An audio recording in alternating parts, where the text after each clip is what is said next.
Aller de découverte en découverte, surtout à Avignon, en période de festival, c'est quelque chose d'inouï. Ma découverte ce soir, c'est dans le cadre du festival IF. C'est la découverte tout simplement, tout bêtement, de ce qu'on appelle le buto. Alors je ne sais pas si je le prononce bien déjà, hein, mais bon, on me pardonnera. Mais qu'est-ce le buto? Qu'est-ce que c'est? Alors en quelques secondes, ça va être un petit peu... Alors je vous présente Françoise. C'est important parce qu'elle est en train de répondre, mais c'est Françoise qui répond. Françoise comment? Jasmin. Oh, ça porte bonheur. Alors Françoise Jasmin, racontez-nous le buto et votre découverte à vous du buto. Ça aussi, ce serait un petit peu long à expliquer puisque j'ai découvert il y a 30 ans. Bon, c'est pas possible. Et oui, et j'ai rencontré un danseur buto à Marseille, figurez-vous. Oh, dites-moi, le pays de la sardine. Puisque je suis originaire du Sud, voilà, donc ça me fait très plaisir d'être ici, puisque je vis quand même à Paris depuis 34 ans. Alors le buto, mais je prononce très mal puisque je ne suis pas japonaise. Bu, c'est vraiment danser et to, c'est fouler le sol. Cela signifie que tous les mouvements que nous avons dans notre danse sont des mouvements fondés, que rien n'est laissé au hasard. C'est très symbolique. On va dire qu'il y a des intentions que l'on danse. Ça dépend ce qu'on entend par symbolique, là aussi ce sera un petit peu long à expliquer, mais ce sont des intentions dansées qui vont faire que notre corps va se mettre en mouvement et de ce fait, nous n'imitons pas de mouvement, nous ne cherchons pas à procurer une quelconque esthétique ou forme du mouvement, au contraire. Plus on est sur un attachement à la forme du mouvement, plus on sera éloigné de ce que l'on danse. Je comprends tout à fait ce que vous dites. Voilà, donc on sera beaucoup moins dans, et c'est ce que l'on souhaite, dans l'économie du geste et la précision du geste. Ça, c'est deux choses qui... Alors, vous allez me présenter votre partenaire? Mais oui, bien sûr. Donc, Monsieur Kiyoshi Kawara, qui vient de la ville de Kanazawa au Japon. Voilà. Enchanté. Enchanté. Vous parlez un peu le français? Un petit peu. C'est gentil. Alors, vous êtes un maître peut-être de buto, non? Non. De théâtre no. Ah, de théâtre no. Alors, vous êtes associé? Alors nous sommes associés, ce qui peut paraître un petit peu étrange. Non, c'est jamais étrange que deux personnes s'associent, quelle que soit la discipline, mais le buto et le no. Le no est plutôt quelque chose d'assez ancestral et classique et de tradition, et le buto est plutôt une révolte par rapport à Hiroshima, l'américanisation, etc. Vous voulez dire que ça date de cette période-là? Oui, c'est ça, exactement. Ce n'est pas antérieur? Non, ce n'est pas antérieur du tout, en théorie. En pratique... Qu'est-ce qui n'existait pas avant? Oui, c'est une question que je me pose quand même. Ça. Parce que la tradition japonaise est fort connue. Oui. Donc il me paraît naturel que ce soit plus ancien que ça. Alors le no est très ancien, mais le buto n'est pas très ancien. C'est curieux, très curieux. Mais justement, ce qui est intéressant, c'est de voir les similitudes entre les deux, et qui sont aussi des aspects, des similitudes par rapport à l'univers, on dira, puisque voilà. Et comment on doit vous appeler? Maître, comment on doit vous appeler? Kiyoshi Kawara. Oui, mais comment on appelle des fois, tu sais, en peinture, en danse, tu vois, maestro, enfin, comment on dit?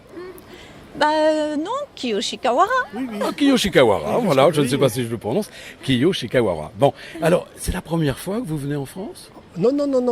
2 fois, 3 fois par an, je vais visiter. Pour enseigner le tsuzumi. Tsuzumi, c'est-à-dire le petit homme d'épaule d'un instrument de théâtre no. Alors pendant ce temps, Françoise me fait des signes, elle me montre, je sais pas, elle fait des signes avec sa main, avec sa poitrine, je sais pas ce qu'elle fait. Elle est en train de m'expliquer les choses, mais je verrai mieux tout à l'heure, je comprendrai mieux. Oui, bien évidemment. Écoutez, moi je suis ravi de vous rencontrer, c'est très mystérieux. Tout ça c'est très très mystérieux. Donc j'invite à nos auditeurs, s'ils peuvent m'écouter, à venir nombreux et nombreux ce soir. Écoutez, vous allez revenir cette année? Non, cependant, dans le cadre du village du Hof, nous proposons une conférence et un atelier lundi prochain, alors, lundi notez 9 ça. juillet. Voilà, vous notez ça. À quelle heure? De 11h à 13h la conférence et de 14h à 16h l'atelier. Bon, écoutez, notez ça sur vos tablettes, s'il vous plaît, c'est très important. Mais j'espère que vous avez un peu l'esprit curieux, parce qu'il est nécessaire que vous les rencontriez. Voilà, je crois que nous avons tout dit, je les aime déjà infiniment. Ils sont beaux tous les deux, c'est très agréable. Vous respirez le bonheur et la sérénité. Voilà, eh bien c'est tout à l'heure à 20h30, ici même au jardin Pardiguier, oui c'est ça. Et donc, si vous m'entendez, venez. En tout cas, à très très bientôt, Pierre-Patrick, pour Friendly Radio, et pour évidemment Tête d'Aille Art Média, que tout le monde connaît bien sûr sur Avignon. télévision maintenant. Hein, voilà. Et nous sommes pris en photo par la jeune fille qui est là, qui est une professionnelle de la photo. Alors, ça doit être réussi, les enfants. Hein, on verra bien. Voilà, merci. C'est Raphaël. Jasmin. Merci Raphaël, Jasmin. Merci à vous deux en tous les cas. C'est Merci très à gentil de vous. votre part. Merci. Merci beaucoup. à vous. Merci à vous, au revoir.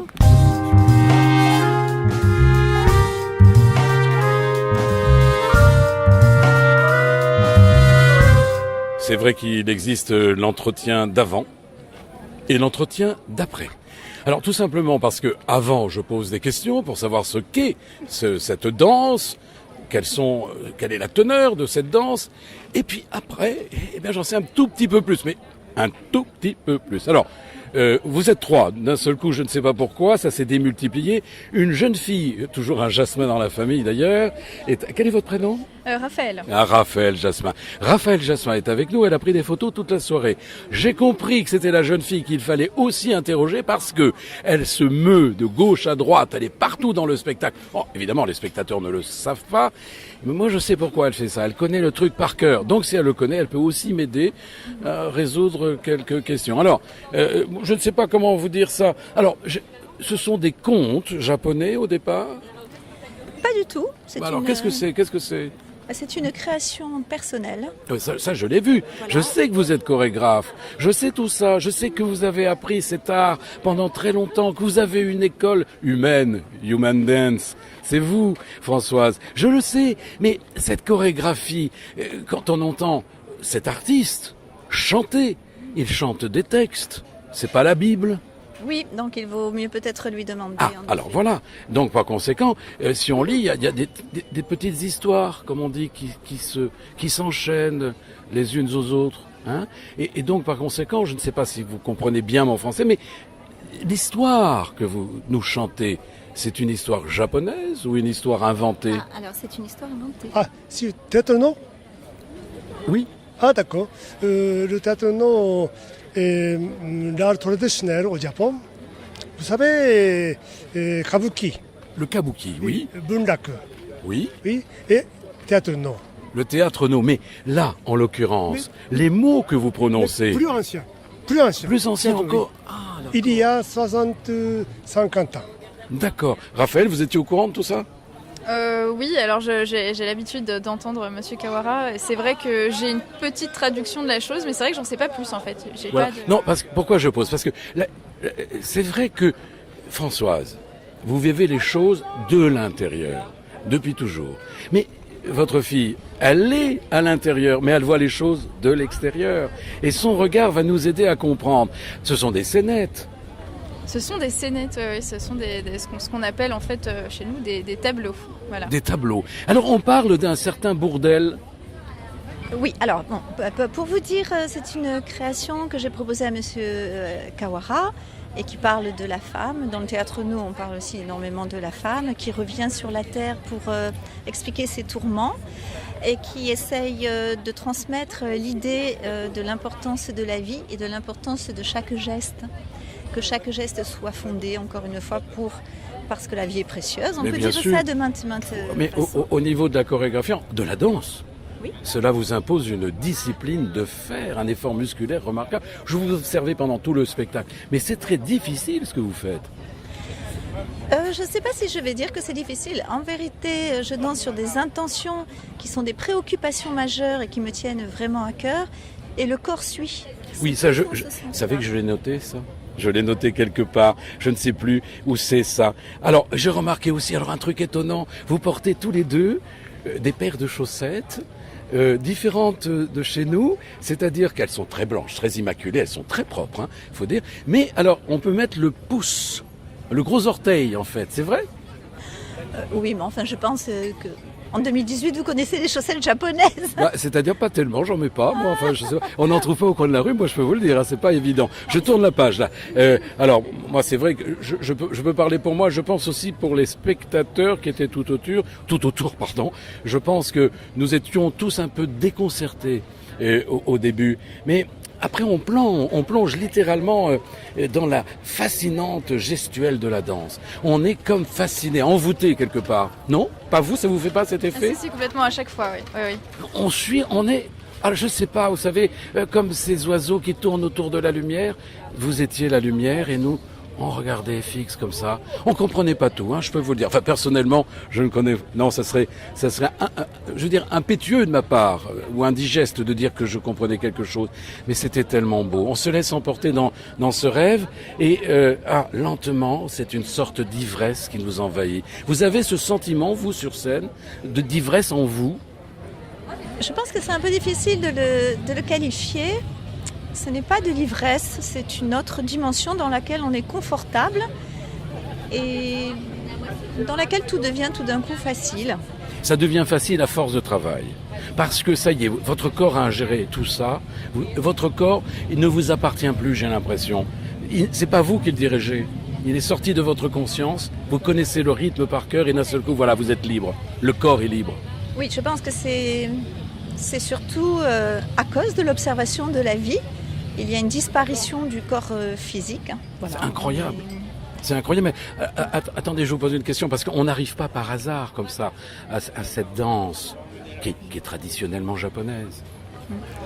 Alors pour moi, elle est universelle et c'est en Pour cela. vous, oui, mais s'il vous plaît, aidez-nous à comprendre. Oui. Vous voyez, elle veut pas m'aider parce que pour vous, elle est universelle, mais pour nous, les non-croyants, on ne connaît pas cela. Donc, on a besoin d'en savoir un peu plus. Vous êtes à fond dedans depuis... Ah, mais attendez, j'ai relevé aussi que vous aimiez le flamenco. C'est quand même un peu à l'opposé. Ah, enfin, vous savez, je suis originaire du Sud, comme je l'ai dit Oui, tout mais à l'heure. attends, Françoise, attends. Non, mais quand même, le flamenco et le buto, c'est pas pareil. Ou je pourrais vous parler pendant 2 heures. Oui, je sais, elle m'a déjà dit ça. Ah, bien sûr que si. Ah bah voilà, j'ai encore tout faux. Excusez-moi, c'était Pierre-Patrick. Non, on continue. Alors, un des fondateurs du buto, Kazuo Ono, était très admiratif de l'Argentine. Et c'est d'ailleurs, Kazuo Ono disait très souvent qu'il ne pourrait jamais égaler l'intériorité d'une femme. Et c'est elle, qui l'a, d'une certaine façon, poussé à rentrer dans la danse autrement. D'accord. Bon, mais écoutez, moi j'ai noté aussi qu'il y avait une osmose parfaite entre le buto et le no. Ça, j'ai vu et j'ai entendu ça ce soir. Alors attendez, il y avait un truc aussi qui m'a épaté. Je ne sais plus où, vers la fin peut-être, d'un seul coup, il y a quelque chose de moins traditionnel qui arrive et vous faites tous les deux un pas de danse sur une valse lente qu'on pourrait appeler du Boston. Très jolie musique, hein, entre parenthèses. Je pense qu'il y a une chose très très importante dans la vie, c'est la dérision. On est d'accord, mais c'était beau. Ça s'est transformé en beau, mais ça paraît logique que la dérision se transforme en beau. Oui, j'ai pensé à Limelight. Ça vous rappelle quelque chose, Limelight? Charlie Chaplin. Oh, mais l'année dernière, j'étais à Avignon avec une création sur Charlie Chaplin. Et ben voilà, vous voyez, regardez, comme les choses se croisent. Vous croyez au destin? Je ne sais pas. Non, mais moi, je n'y crois pas. Je crois au destin, mais je ne crois pas au hasard. Voilà, c'est ça que je voulais dire. Exactement. Je crois aux rencontres et que les gens se croisent, les paroles se croisent, les yeux se croisent et puis peut-être disparaissent, mais on se recroise à nouveau et tout réapparaît. Oui, c'est un peu ça, peut-être, oui. Alors, on va parler un petit peu de vous, Raphaël. Raphaël, approchez-vous. Alors, Raphaël, vous êtes photographe. C'est ça. On le sait, hein, c'est votre métier? C'est mon métier. J'ai à côté créé une start-up de modélisation 3D, mais effectivement, je suis... Écoutez, nous avons quand même de la chance de vous avoir avec nous. Hein. Jean-Jacques, qui est un grand photographe, eh bien, il a peut-être appris des choses avec vous ce soir. Dites-moi, vous avez une autre profession, je crois, en tout cas une autre passion. Oui, je suis à côté, je chante. Vous chantez, alors qu'est-ce que vous chantez? Alors un peu de tout, moi j'ai commencé par entrer à la maîtrise de Radio France quand j'étais plus jeune. Dites-moi, vous vous rendez compte, la maîtrise de Radio France, hein, avec Jacques Martin, quand elle était plus jeune, à l'école des fans. Alors, c'est plutôt avec Tony Ramon en chef. Non, voilà, vous venez de casser tous mes effets là. Je suis jeune, mais voilà. Voilà. Donc Raphaël, alors, vous avez envie de chanter, de devenir connu internationalement ou comme ça? Reconnu, je ne sais pas. C'est pas mon but premier, mais j'aime beaucoup ça. C'est quelque chose. Mais alors si vous allez sur scène, qui va vous prendre en photo? C'est vrai, je ne sais pas. Jean-Jacques. Voilà, Jean-Jacques vous prendra en photo. Évidemment. Ça c'est formidable. Hein. Mais on vous souhaite évidemment beaucoup de chance, allez, que votre passion vous habite toujours et vous allez voir, vous allez réussir. Oui, j'espère qu'elle va réussir. Françoise, alors maintenant, quels sont vos projets à tous les deux? Alors nos projets, c'est de continuer, en tout cas d'essayer. Hein. Mais c'est-à-dire, est-ce qu'il y a un après Avignon? Nous nous avons effectivement 2 endroits où nous pouvons nous produire. Mais ce qui est intéressant peut-être pour l'année qui arrive, c'est notre séjour, en tout cas mon séjour au Japon à Kanazawa. Vous y allez souvent? Non, mais là je vais y aller 3 semaines en avril 2018. Pour travailler ou pour des vacances? Pour tout. Pour tout, mais c'est ça qui est formidable. Et vous venez souvent en France? Oui, 3 ou 4 fois par an. Mais dites-moi, c'est formidable ça. Alors, il faut dire que ce monsieur qui est en face de moi, c'est un maître. Hein, et c'est un maître qui est formidablement respecté au Japon. Et non seulement dans la ville où vous allez là. Répétez-moi le nom de la ville.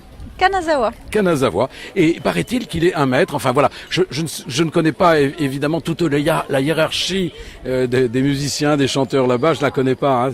Nous n'avons pas les mêmes traditions. Mais je sais que ce monsieur est formidablement respecté. Eh bien, on vous souhaite aussi beaucoup de choses, de bonnes choses en tous les cas. J'ai été subjugué par ce spectacle. J'ai envie d'en parler et j'ai envie de l'écrire. Voilà. Je vous dis merci à tous les 3, bien entendu. Vous êtes formidablement beaux et j'ai envie d'insister sur ce mot. Beau. Voilà. Allez, à très bientôt. C'était Pierre-Patrick pour Friendly Radio. Et évidemment, vous connaissez le truc. C'est pour Tendai Art Media. Voilà. À très bientôt. Au revoir. Au revoir. Merci.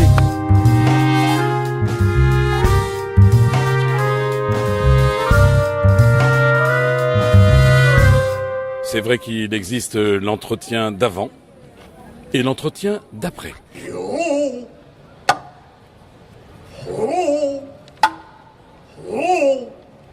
Alors tout simplement parce que avant je pose des questions pour savoir ce qu'est cette danse, quelle est la teneur de cette danse, et puis après, eh bien j'en sais un tout petit peu plus, mais un tout petit peu plus. Alors, vous êtes 3, d'un seul coup, je ne sais pas pourquoi, ça s'est démultiplié. Une jeune fille, toujours un Jasmin dans la famille d'ailleurs.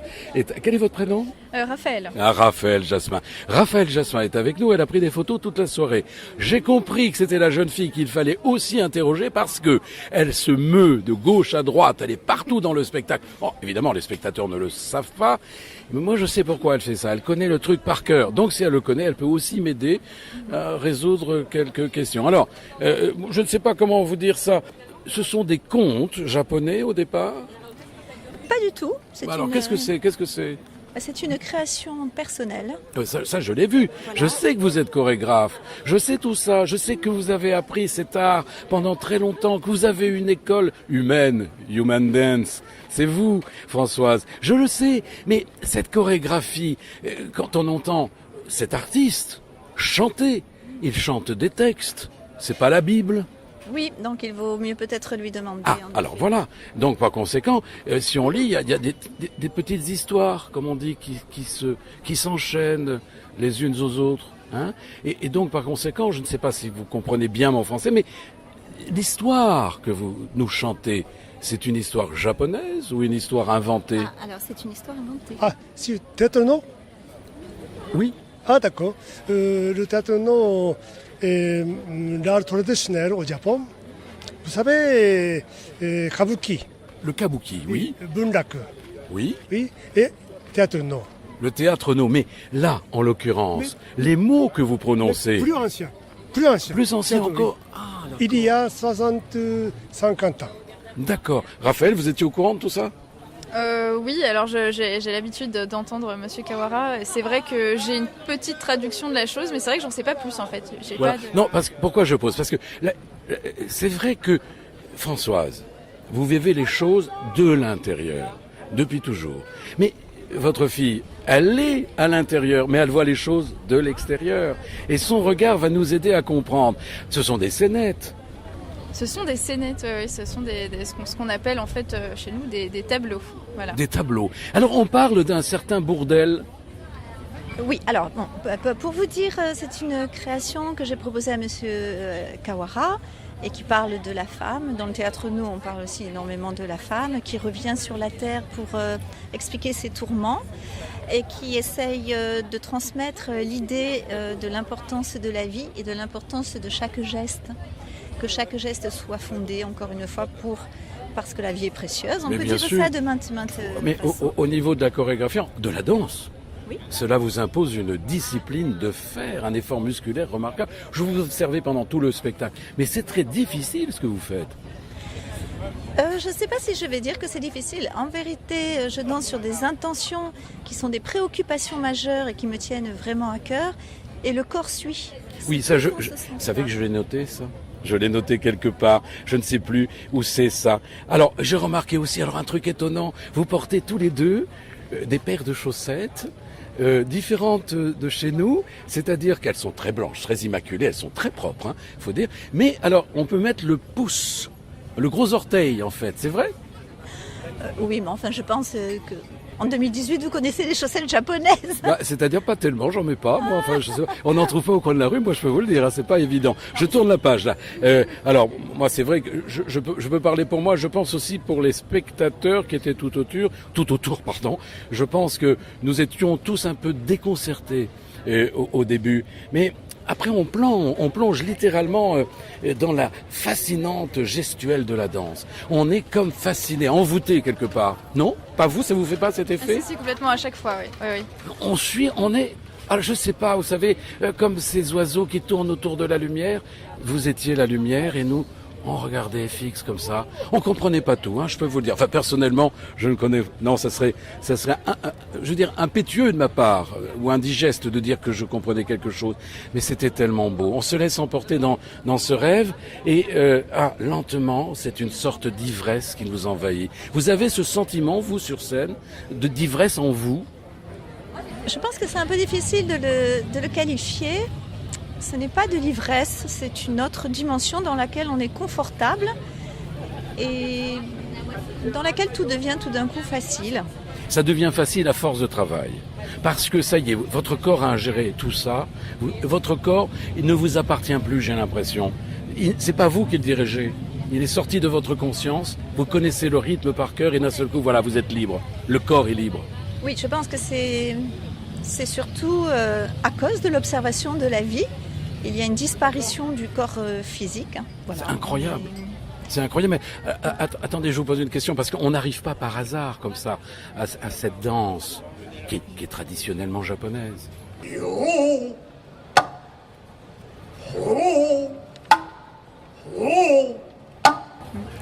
Alors pour moi, elle est universelle et c'est en cela. Oui, mais s'il vous plaît, aidez-nous à comprendre. Oui. Vous voyez, elle veut pas m'aider parce que pour vous, elle est universelle, mais pour nous, les non-croyants, on ne connaît pas cela.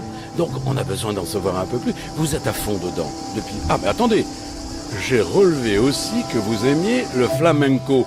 C'est quand même un peu à l'opposé. Ah, enfin, vous savez, je suis d'originaire du Sud, comme je vous l'ai dit. Oui, mais attends, Françoise, attends. Non, mais quand même, le flamenco et le bouton, c'est pas pareil. Je pourrais vous parler pendant 2 heures. Oui, je sais, elle m'a déjà dit ça. Ah, bien sûr que si. Ah bah voilà, j'ai encore tout faux. Excusez-moi, c'était Pierre-Patrick. Non, on continue. Alors, un des fondateurs du Buto, Kazuo Ono, était très admiratif de l'Argentine. Et c'est d'ailleurs, Kazuo Ono disait très souvent qu'il ne pourrait jamais égaler l'intériorité d'une femme. Et c'est elle, qui l'a, d'une certaine façon, poussé à rentrer dans la danse autrement. D'accord. Bon, mais écoutez, moi j'ai noté aussi qu'il y avait une osmose parfaite entre le buto et le no. Ça, j'ai vu et j'ai entendu ça ce soir. Alors attendez, il y avait un truc aussi qui m'a épaté. Je ne sais plus où, vers la fin peut-être, d'un seul coup, il y a quelque chose de moins traditionnel qui arrive. Et vous faites tous les deux un pas de danse sur une valse lente qu'on pourrait appeler du Boston. Très jolie musique, hein, entre parenthèses. Je pense qu'il y a une chose très très importante dans la vie, c'est la dérision. On est d'accord, mais c'était beau. Ça s'est transformé en beau, mais ça paraît logique que la dérision se transforme en beau. Oui, j'ai pensé à Limelight. Ça vous rappelle quelque chose, Limelight? Charlie Chaplin. Oh, mais l'année dernière, j'étais à Avignon avec une création sur Charlie Chaplin. Et ben voilà, vous voyez, regardez, comme les choses se croisent. Vous croyez au destin? Je ne sais pas. Non, mais moi je n'y crois pas. Je crois au destin, mais je ne crois pas au hasard. Voilà, c'est ça que je voulais dire. Je crois aux rencontres et que les gens se croisent, les paroles se croisent, les yeux se croisent et puis peut-être disparaissent, mais on se recroise à nouveau et tout réapparaît. Oui, c'est un peu ça, peut-être, oui. Alors, on va parler un petit peu de vous, Raphaël. Raphaël, approchez-vous. Alors, Raphaël, vous êtes photographe. On le sait, hein, c'est votre métier? C'est mon métier. J'ai à côté créé une start-up de modélisation 3D, mais effectivement, je suis... Alors écoutez, nous avons quand même de la chance de vous avoir avec nous. Hein. Jean-Jacques, qui est un grand photographe, eh bien, il a peut-être appris des choses avec vous ce soir. Dites-moi, vous avez une autre profession, je crois, en tout cas une autre passion. Oui, je suis à côté, enfin je chante. Vous chantez, alors qu'est-ce que vous chantez? Alors un peu de tout, moi j'ai commencé par entrer à la maîtrise de Radio France quand j'étais plus jeune. Dites-moi, vous vous rendez compte, la maîtrise de Radio France, hein, avec Jacques Martin, quand elle était plus jeune, à l'école des fans. Alors, c'était plutôt avec Tony Ramon en chef. Non, voilà. Vous venez de casser tous mes effets, là. Je suis jeune, mais voilà. Voilà. Donc Raphaël, alors, vous avez envie de chanter? De devenir connu internationalement ou c'est comme ça? Reconnu, je ne sais pas. C'est pas mon but premier, mais j'aime beaucoup ça. C'est quelque chose qui... Mais alors si vous allez sur scène, qui va vous prendre en photo? C'est vrai, je ne sais pas. Bah Jean-Jacques, voilà, Jean-Jacques vous prendra en photo. Évidemment. Ça c'est formidable. Hein. Mais on vous souhaite évidemment beaucoup de chance, allez, que votre passion vous habite toujours et vous allez voir, vous allez réussir. Oui, j'espère qu'elle va réussir. Françoise, alors maintenant, quels sont vos projets, tous les deux? Alors nos projets, c'est de continuer, en tout cas d'essayer. Hein. Mais c'est-à-dire, est-ce qu'il y a un après Avignon? Nous avons effectivement 2 endroits où nous pouvons produire. Mais ce qui est intéressant peut-être pour l'année qui arrive, c'est notre séjour, en tout cas mon séjour au Japon à Kanazawa. Vous y allez souvent? Non, mais là je vais y aller 3 semaines en avril 2018. Pour travailler ou pour des vacances? Pour tout. Pour tout, mais c'est ça qui est formidable. Et vous venez souvent en France? Oui, 3 ou 4 fois par an. Mais dites-moi, c'est formidable ça. Alors, il faut dire que ce monsieur qui est en face de moi, c'est un maître. Hein, et c'est un maître qui est formidablement respecté au Japon. Et non seulement dans la ville où vous allez là. Répétez-moi le nom de la ville. Kanazawa. Kanazawa. Et paraît-il qu'il est un maître. Enfin voilà, je ne connais pas évidemment toute la hiérarchie des musiciens, des chanteurs là-bas. Je ne la connais pas. Hein, nous n'avons pas les mêmes traditions. Mais je sais que ce monsieur est formidablement respecté. Eh bien, on vous souhaite aussi beaucoup de choses, de bonnes choses en tous les cas. J'ai été subjugué par ce spectacle. J'ai envie d'en parler et j'ai envie de l'écrire. Voilà, je vous dis merci à tous les trois, bien entendu. Vous êtes formidablement beaux et j'ai envie d'insister sur ce mot. Beau, voilà. Allez, à très bientôt. C'était Pierre-Patrick pour Fun Radio. Et évidemment, vous connaissez le truc. C'est pour Tedai Art Media. Voilà, à très bientôt. Au revoir. Au revoir. Merci.